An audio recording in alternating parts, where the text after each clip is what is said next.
Olá, boa noite. Começando mais uma edição do Jornal da Difusora. Vamos aos destaques de hoje.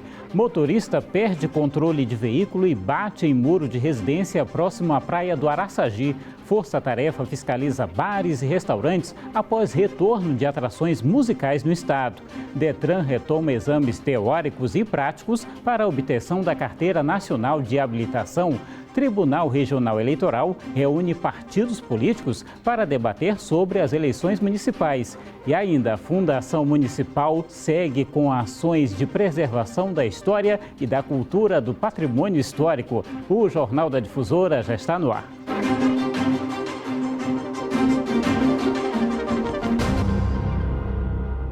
O excesso de velocidade e o consumo de bebida alcoólica podem ter sido as causas de um acidente que aconteceu ontem em São José de Ribamar. No veículo estavam 6 pessoas e uma acabou morrendo. No local do acidente, os vestígios de uma tragédia. Peças quebradas, muito sangue e bebida alcoólica. O acidente que vitimou Guilherme Lima Brusaca, de 23 anos, aconteceu por volta de 11 horas da noite neste domingo na Avenida Atlântica, que dá acesso à praia do Araçagi, na região metropolitana de São Luís. De acordo com testemunhas, o motorista vinha fazendo zigue-zague na avenida que dá acesso à praia, quando perdeu o controle do veículo, bateu na árvore e derrubou o muro, provocando a morte imediata do universitário. Andréia é caseira do imóvel atingido pelo veículo, que levava 6 pessoas e, de acordo com os relatos, estava em alta velocidade e fazendo manobras arriscadas. A menina que vinha logo atrás no carro falou que ele vinha no zigue-zague chamando o outro por racha. Só que o outro nem ligou para ele e ele se chocou com o muro. Um faleceu na hora e uma menina ficou bastante machucada. Tiraram ela do carro e esperaram o atendimento, a SAMU. Os outros não sofreram nem arranhão, nem vi. O presidente da Associação dos Moradores do Araçagi denuncia que, além dos riscos de acidentes envolvendo bebidas alcoólicas, as aglomerações nas praias do Meio e Araçagi são frequentes e causam diversos problemas aos moradores da região. Aglomeram-se muitas pessoas com a aparelhagem de som que cada um leva do seu veículo, né?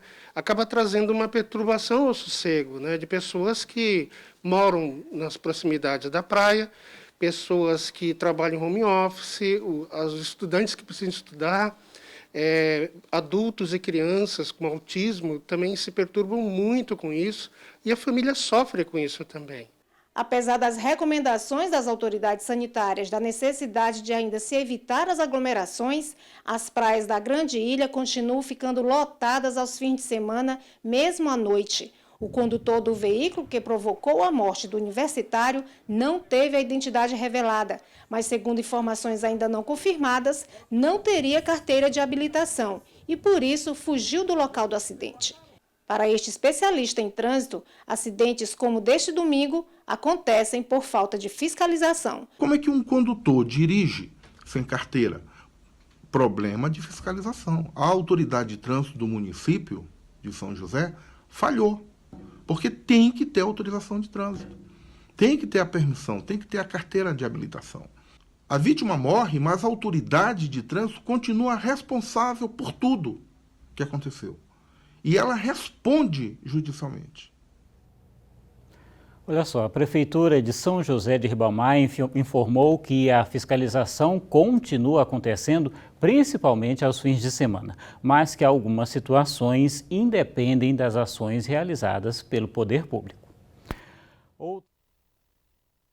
Muito comum no interior do estado é andar com capacete no braço ou simplesmente ignorá-lo.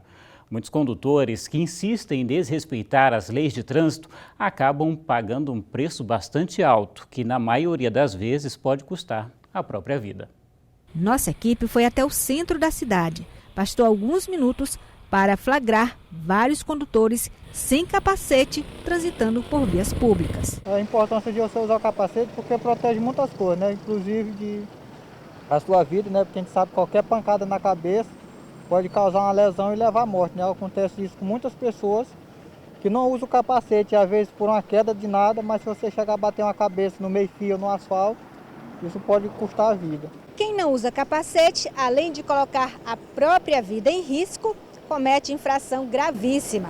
A multa é de R$ 191,54 e suspensão do direito de dirigir. A mesma multa se aplica ao condutor que transitar sem viseira ou com viseira levantada. Tem que ser uma viseira limpa, não pode ser viseira escura.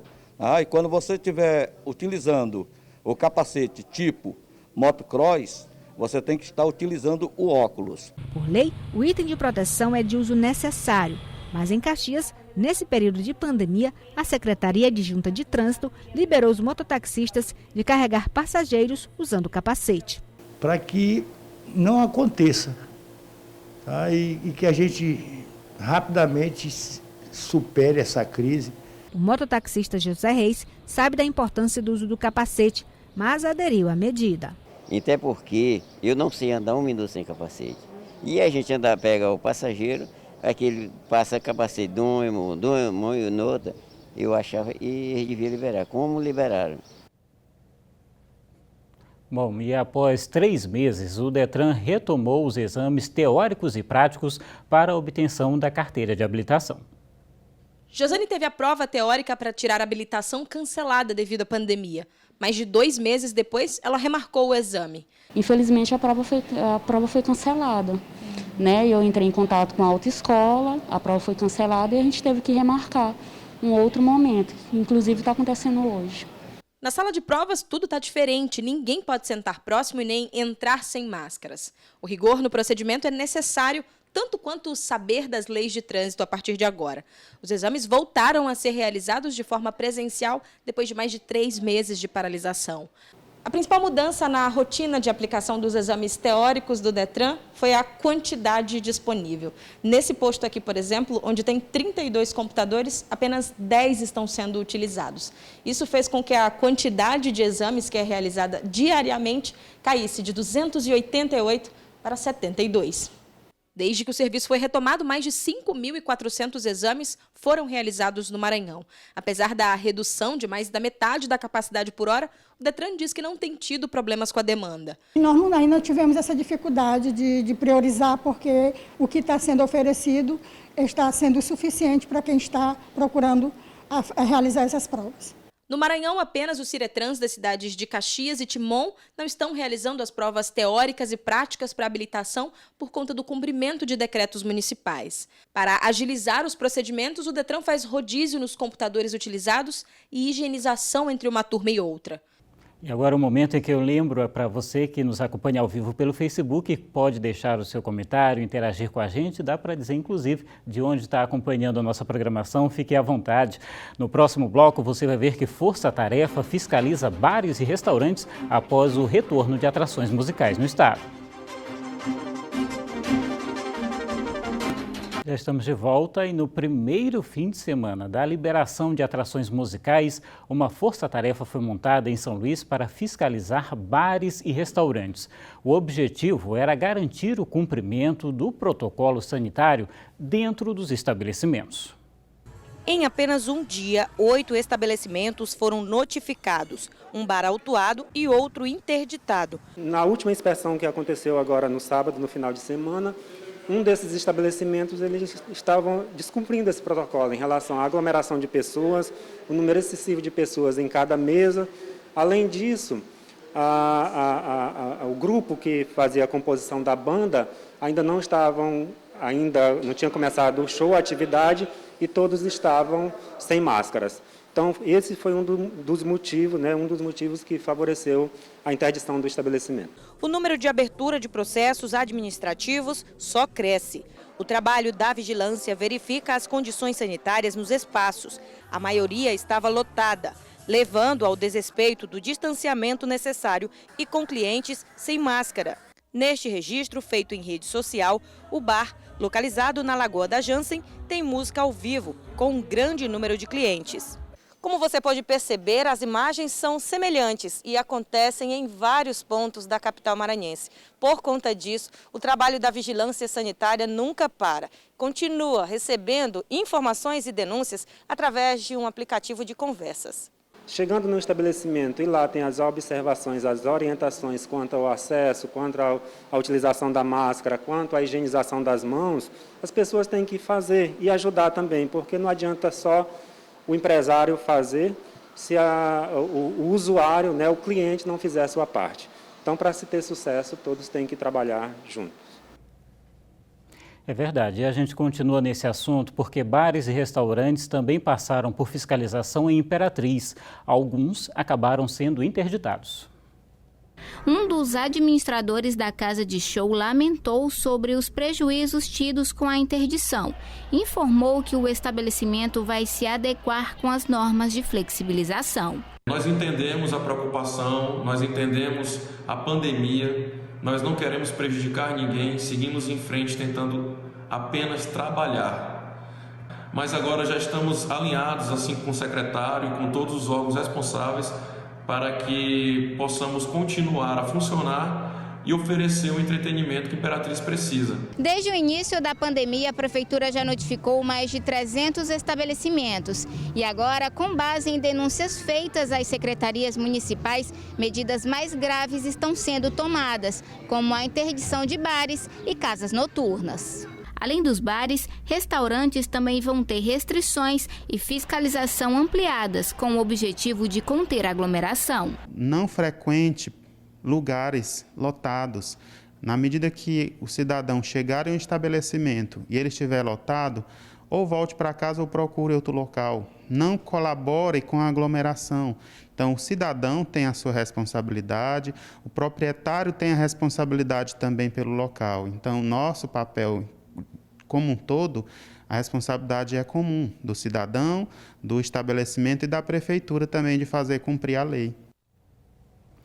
Recomendações no mesmo sentido, tanto aqui quanto em Imperatriz. E olha, nas últimas 24 horas, 573 pessoas foram diagnosticadas com a Covid-19 em todo o Maranhão. Desse total, 445 pessoas estão internadas em hospitais entre as redes pública e privada e 7.366 seguem em tratamento em casa. O número de recuperados já passa de 125 mil e o de mortes é, infelizmente, 3.264. O número de suspeitos caiu para 3.255 e mais de 162 mil novos exames já foram descartados aqui no estado. Volto a lembrar que você que nos acompanha ao vivo pelo Facebook pode deixar o seu comentário e interagir com a gente. Fique à vontade, faça como o Marcos Jones, do município de Poção de Pedras, que participou com a gente, deixou a mensagem lá, bacana, viu? Daqui a pouco você vai ver que a Fundação Municipal segue com ações de preservação da história e da cultura do patrimônio histórico.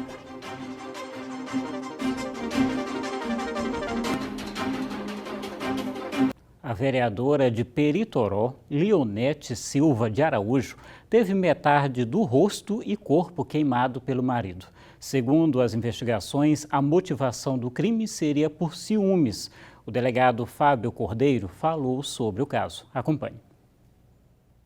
No estágio atual das investigações, nós chegamos à conclusão de que esse ato foi premeditado, não foi em razão de alguma raiva momentânea que o teria motivado a isso, e o indivíduo, o acusado, se evadiu da cidade.